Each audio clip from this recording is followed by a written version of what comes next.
Bonjour et bienvenue, nous sommes à bord du MG EHS, première génération hybride donc, et sur lequel vous pouvez voir que la batterie elle est complètement vide, on est à 0%, et donc à partir de là on va savoir si on a, donc ah oui la porte elle est ouverte, voilà donc là c'est la consommation moyenne pour une distance de 50 km à peu près, donc ce qui a vidé complètement la batterie, on a même roulé un petit peu en électrique. Voilà, donc on n'a pas fait vraiment une conduite, on va dire éco, hein, on a fait tout simplement du normal. Et là, pour le coup, on va tout simplement tout remettre à zéro. Au niveau de l'ordinateur de bord, on va tout remettre à zéro. Non, celui-là, on le laisse. C'est par rapport à la révision. Vous savez, la pression des pneus, etc. Puis ici, donc la batterie. Et là, la consommation de maintenant. Et on revient où on était. Donc comme vous pouvez voir, la batterie est vide. Là on va la mettre à charger avec le chargeur d'origine. Donc automatiquement vous allez avoir le temps de charge qui va s'afficher. Vous allez voir, on va faire un truc bien mieux même. Je vais pouvoir fermer la porte. Voilà. Et on va donc ouvrir la fenêtre. Et comme ça je vais pouvoir vous filmer ça sans problème. Allez, c'est parti. Alors pour éviter tout problème, j'ai mis un chargeur donc universel qui monte jusqu'à 16 ampères. À savoir que là je me suis mis en configuration comme le chargeur d'origine, celui qui est fourni avec la voiture. Donc on est seulement en 10 ampères. Donc là je prends le pistolet sur lequel je le branche à la voiture. On va entendre un bruit. Voilà. Donc là ça veut dire que la prise est verrouillée. D'ailleurs je ne peux plus la sortir.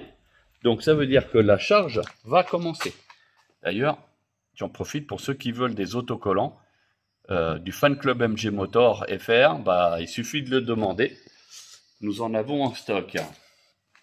Donc ici, donc il répète toujours que il est à 0 km d'autonomie, donc batterie vide. Et là, il vous indique un temps de charge de 6h33. Maintenant, on va débrancher et on va mettre en 16 ampères. Vous allez voir, la donne, elle va changer. 6h33 en 10 ampères. Hein. Donc, comme vous pouvez voir, j'ai mis en 16 ampères. Donc, toujours le pistolet. Ici, on branche. Voilà. Vous avez entendu le bruit. On retourne à la voiture. Ah, connexion en cours.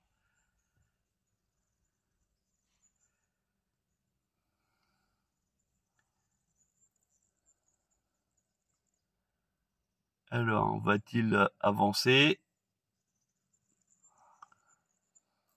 Bon, là, je pense qu'on avait assisté à un petit bug.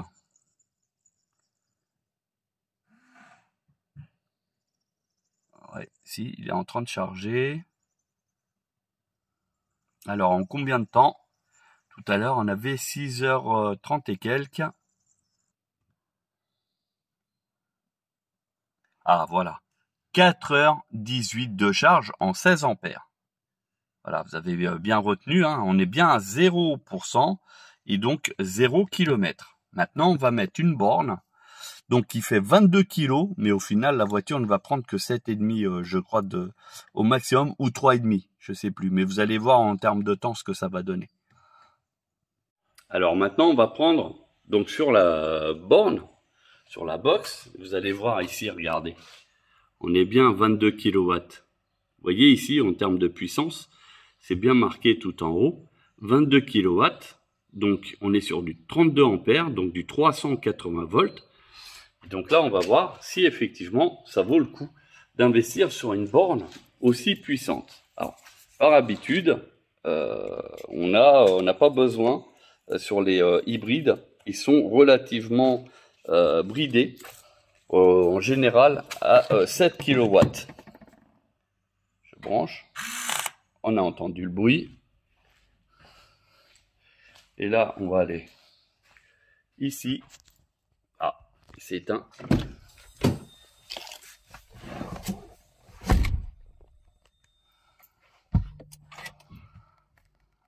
Alors, il est toujours à 0%.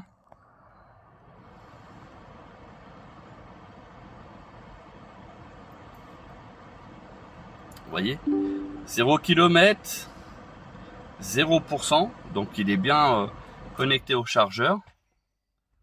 Et là, vous voyez, 4h15. Donc, en fait, en réalité, que vous ayez une borne de recharge ou un chargeur mobile 16 ampères, vous allez avoir exactement la même durée de charge. Donc en gros, pour une MG EHS, ça ne sert à rien de mettre une borne de recharge parce que vous n'allez pas charger plus vite et la charge ne sera pas forcément ne sera pas meilleure. Voilà. Par contre, si vous avez dans la même maison un autre véhicule hybride ou une voiture électrique surtout, à ce moment-là, je vous invite à mettre une borne de recharge parce que la voiture électrique va charger beaucoup plus vite. Voilà. Donc là, vous avez la démonstration que ça ne sert à rien de mettre une borne de recharge si vous avez une voiture hybride MG. Voilà, donc là, c'est l'info. Je vais juste mettre le contact pour monter la vitre. Voilà. Parce que sans le contact, ça ne marche pas. Et je vais pouvoir... Donc là, est-ce qu'il a pris déjà quelque chose? En termes de charge, je ne pense pas. Non, il est toujours à 0% et 0 km. Voilà, donc maintenant, on va laisser charger tranquillement. Donc un peu plus de 4 heures pour charger. Donc 4 heures et quart pour être précis. Ce qui est largement mieux que le chargeur d'origine, hein, vous avez bien compris. Qui lui fait à peu près 2h15, 2h30 de plus. Voilà. J'espère que cette vidéo vous a intéressé, elle vous a plu. Et surtout, n'hésitez pas à liker, mais à vous abonner pour d'autres contenus sur l'automobile.